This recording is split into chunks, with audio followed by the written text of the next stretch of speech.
The compost hauler. What were the dreams of young cadets as they entered the academy? Well, depending on what your aptitudes and abilities are, those dreams would be dedicated accordingly. For pilots, those dreams often aligned themselves with piloting top-of-the-line brand new Raptor fighters, often imagining flying into battle to claim honor and glory as the tides of battle turned thanks to their valiant, heroic efforts. The more ambitious dreamed of rising through the ranks so they could command grand ships, showering themselves in everything such a position entailed, and of course ultimately command battleships or entire strike groups, or one of the 10 fleets in some glorious battle in the Principality's name. Such dreams were reserved only for cadets coming from the nobility, distant but attainable one way or the other. For commoners, though, such dreams were less than fantasies. They were complete impossibilities. Getting to pilot a fighter of any design, let alone a Raptor or a bomber, was perhaps the greatest achievement they could aspire to. For more sensible commoners, though, perhaps throwing their lot to the local defense forces and piloting gunships was the more sensible option. So it wasn't all that surprising that in the backwater the lingering systems were, luxuries like drones were placed for more useful roles, while lowly commoners would serve as the pilots of garbage and compost haulers.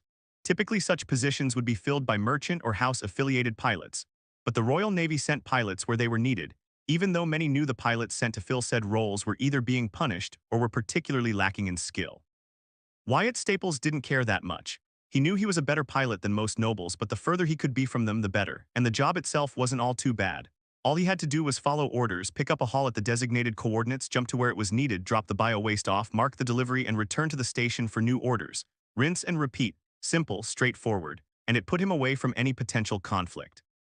As a bonus, he never had to interact with the compost itself. There was no smell or need to get his hands dirty, and he could most of the time leave navigation to the ship's archaic AI. He had been stuck in this routine for a little over 2 years, but that was fine. He wasn't an ambitious man, he'd leave that to fools and nobles. It was then, just as he was finishing checking that he was still in the correct vector, and making sure that his heap of a hauler was working properly, that an alarm shook his drowsiness away. "Warning, warning, warp signatures detected," warned the monotone voice of the ship's AI. "Incoming warp signatures near this jump point," Wyatt asked himself, frowning. "Computer, are there any arrivals expected from the Royal Navy or something?" "Negative," the AI replied. "That's odd, every other hauler must enter the system through the Mumdal jump point, not this one," he reasoned as his mind conjured the possibility of a pirate attack but immediately discarded it. Pirates were dangerous but hardly stupid. The Historian Principality was a backwater compared to other human nations.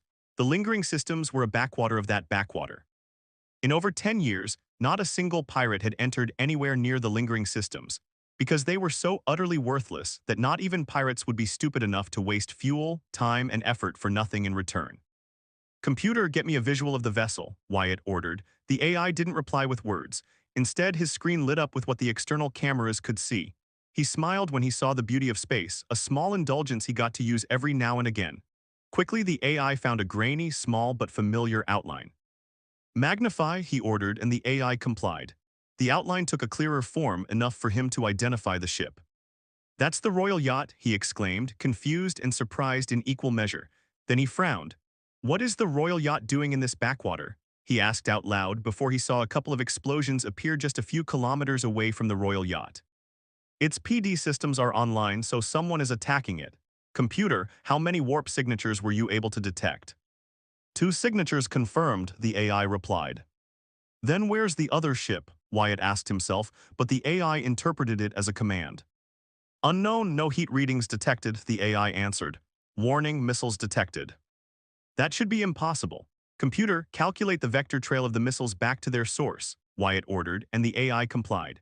For several seconds, the ancient computer ran its calculations until on his screen another, almost invisible outline against the backdrop of space appeared. In fact, the only way he could see it was due to the short-lived light trails left by the missiles reflecting on its hull.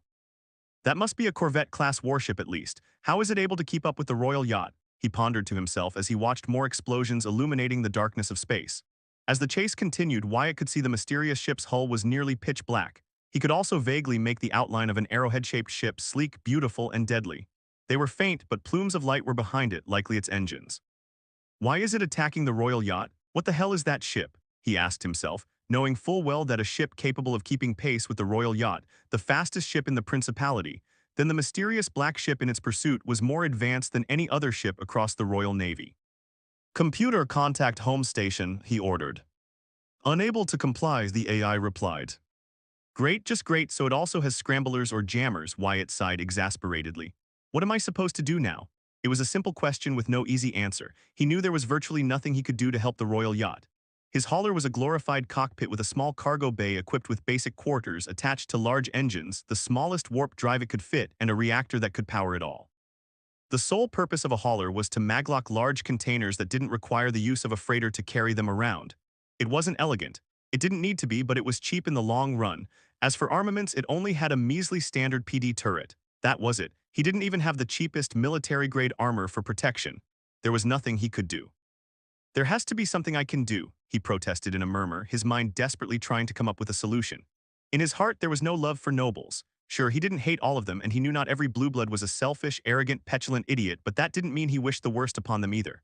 More so than that, a royal was likely in danger. A member of House Astor, possibly multiple ones, alongside the crew of the royal yacht. Despite his personal grievances, the mere thought of not doing anything, to aid the ruling house that founded the principality and ruled it to this day left a foul taste in his mind. He wasn't a traitor. Think, Wyatt, think, Wyatt half-shouted as he strapped himself to his seat, desperately trying to see a way to help the royal yacht without ensuring his destruction in the process. But all he had was a single PD turret. As explosions came closer and closer to the royal yacht, he knew there wasn't much time before the black ship overwhelmed its defenses. His only advantage was that he had been close enough to the jump point that distance wasn't that much of a factor between them, especially as their current trajectory put them closer and closer to him. Computer, track the black ship, Wyatt ordered. Unable to comply, the AI replied. Then track the royal yacht, get us closer to it. Full power to engines, he barked, and he felt the hauler tremble as the engines roared to their full power. The poor dampeners were strained to their maximum as he felt the pressure set against his entire body. But he could endure it and hoped the rusty hunk of scrap that was his hauler could keep up.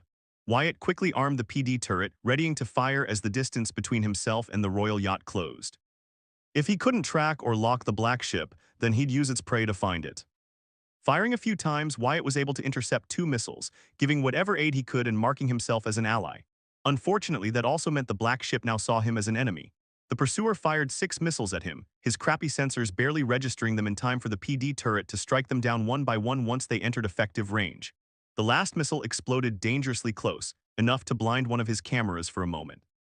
It was evidently clear that the black ship didn't see him as a threat and only as a mere inconvenience, a non-factor given the ship he was flying. He couldn't blame the captain of that ship for thinking that, no matter how tightly he clenched his teeth. I only bought them some time, Wyatt said with frustration. Suddenly he felt his ship shake violently. The AI spoke up before he could ask what had happened. Alert, alert, the cargo container was struck. Venting detected.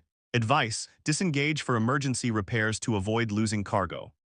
Who cares about the worthless compost right now? Wyatt argued angrily, quickly checking through an external camera that a nasty tear was visible on the right side of the large container. His rage passed quickly when he saw it. Thank goodness I got hit by debris. The container could have exploded and me with it, he said, relieved. Then he stopped and blinked twice, still staring at the gash. Compost. He was hauling compost, organic waste. Methane, Wyatt muttered to himself. I'm hauling more than compost, he said with more energy, and a nervous smile spread across his face. With a plan in hand, he moved to execute it. It wouldn't be elegant, but it was the best thing he could do. I only have one shot at this. Either this works or we're all dead. Computer, lock target on the cargo container. Do not fire until I say so. Error, cannot comply. Willful destruction of property is illegal. Disengage automatic defense protocols. Changing to manual, Wyatt said as he slowly moved to disengage. The black ship hadn't bothered with firing more missiles at him after the first volley, and he was about to make them regret that decision if his plan worked. He watched the arrowhead-shaped ship close enough that he could now see it more clearly. It was beautiful, deadly, and something he'd never seen before in his life, be it in data archives, his lessons in the academy, books, or even in movies. After some tense seconds, Wyatt groaned as a violent turn made him grit his teeth and sink into his seat. But he deactivated the container's maglock and kept his disengaging facade. The royal yacht was focused on running away and making any distance between it and its pursuer. And equally so, the black ship kept firing missiles at the royal yacht, not bothering to deviate from its path since its prey was toothless and the pitiful hauler offered no threat. Wyatt smiled as he saw on his screen the container hurling through the emptiness of space in a direct collision course with the black ship. He didn't know if they were able to detect the container, but if they did, they made no attempts to evade it or shoot it down. Likely their sensors simply didn't detect it as a threat or mistook it for a small asteroid that wouldn't do much damage to its shields in the case of impact. Then Wyatt fired a volley of shots at empty space. They traveled for only 2 seconds before several of those shots intercepted the container, hitting and piercing it. Instantly, the container exploded as the arrowhead-shaped vessel flew past it. Wyatt saw with satisfaction that the shields flared violently, unable to absorb the full force of a makeshift tactical mine. Shrapnel and debris followed suit, piercing through the ship's hull and hitting the interior. Wyatt's smile widened when a mere moment later, he saw a not insignificant hole on the ship's side venting atmosphere. It was a much better result than he initially thought, but nowhere near enough to destroy the ship. He had also failed to hit the ship's engines or damage them in such a way that it would give the royal yacht the time it needed to escape. However, to his surprise, the black ship broke away from its original pursuit. It then turned, fleeing in an almost desperate fashion. Wyatt sank deeper into his chair as he slowly turned around to decelerate. Soon enough, the pressure began to lessen, and at the same time, he saw the black ship limp away for several minutes until the ship made an emergency jump near the same point of entry. Once the black ship was gone, he noticed the royal yacht was nearby. It was basically going in circles, much like a fighter pilot would do in an active combat zone, but with no targets detected within its sensors. A few moments later, he received a communication request from it, the scrambling effect removed with the departure of the enigmatic black ship. When Wyatt accepted the transmission, he was greeted by a tall, older, stern but still good-looking man with dark gray hair and the dull gray irises of cybernetic eyes on his screen. The man was evidently a noble with a stoic, serious expression. "This is Commander Redford Callan, acting captain of the Royal Starship Royal Favor. Pilot, you will identify yourself now," the man demanded. Wyatt bowed his head instinctively as a show of respect and then saluted. "Sir, I'm Wyatt Staples, Warrant Officer, 3rd Fleet, 2nd Frontier Corps." "Warrant Officer, a commoner," Redford declared with a deep hum as he analyzed him with those gray eyes of his. "Don't act so surprised." "Yes, I'm a commoner. Do you think a noble, no matter how lowly, would ever be put to serve hauling compost? Oh, and you're welcome for saving your and your crew's lives." Damn blue blood, Wyatt thought with disdain while his expression never portrayed any of his true feelings. In truth, Wyatt didn't resent the so-called commander much. Nobles didn't have a high opinion of commoners in the best of days, but being a warrant officer at least proved he wasn't that incompetent or devoid of usefulness. He didn't know much about the other divisions and branches of the military force. But in the Royal Navy, the highest rank a commoner pilot could achieve was that of a warrant officer. It brought with it some minor perks, better salary, better retirement benefits, and the begrudging recognition from some nobles and officers. Not enough to not stick me out here hauling rotting compost, he thought with some humor. "Warrant officer, my sensors indicate that you're flying a hauler. Tell me, how did you manage to drive off our pursuer? Your only armament is a standard PD turret and most certainly no explosive munitions," Redford asked, intrigued. Wyatt was surprised by the sudden diplomatic tone of the man and something else in his voice. "Oh, Commander, I threw my compost container at them." "You what?" Redford asked in disbelief and confusion. It only lasted a second before he continued. "You threw garbage at them." "Compost," Wyatt corrected before clearing his throat. "Bio-waste in essence, they produce a lot of methane. It got damaged during the engagement and it occurred to me that I could use it as a bomb of sorts, so I threw it at them and detonated it right in their path," he explained as simply as he could. Commander Redford blinked several times in confusion and surprise. Then his gaze hardened and he raised an eyebrow. "That's quite the trick, warrant officer, resourceful and ingenious." Not bad for a commoner, a blue blood, Wyatt thought, smiling internally. He wasn't one to brag, but proving that a commoner could be better than a noble in some aspects felt good. "Thank you, sir," he replied, saluting once more. "Shall I contact the home station?" Redford shook his head. "We're in con territory, warrant officer. I assume the one in charge of it is a con." "My commanding officer is Lieutenant Commander Thomas Kahn, sir," Wyatt replied as a dark, horrible gut feeling began to brew in his stomach.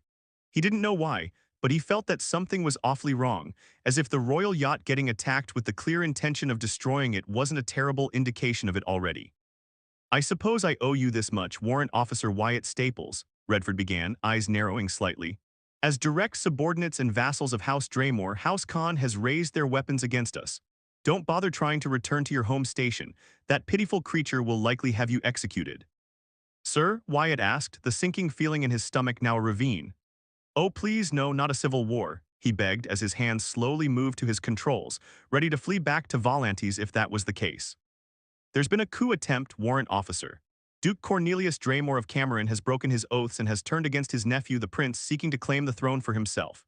He has captured the royal palace, imprisoned the council of nobles, and seeks to capture His Majesty the Prince or eliminate him at all costs so he may be recognized as Lord Regent, Redford explained, then let out a heavy sigh. Fortunately for the principality, the prince is waiting elsewhere for our arrival, and thanks to your prompt aid, we will be able to reunite with other loyalist forces.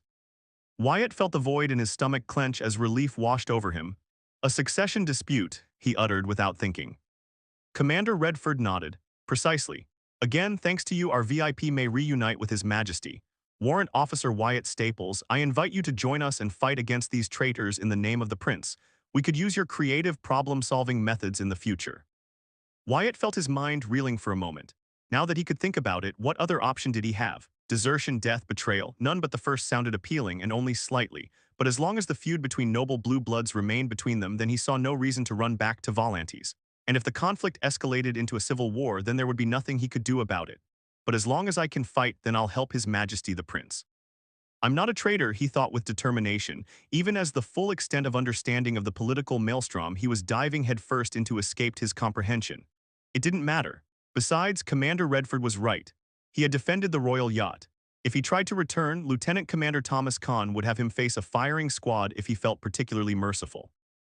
Looks like my compost and garbage hauling days are over, Wyatt thought with a mixture of relief and sadness. I accept, Commander Redford. I will serve and fulfill my duty to the principality and the prince. What are your orders? Wyatt asked, saluting again for good measure. The gray-haired man nodded approvingly. Follow us, close formation. We'll jump to another system as soon as possible. Take heart, Warrant Officer, you've made the correct decision. With that, the transmission ended. Wyatt scoffed.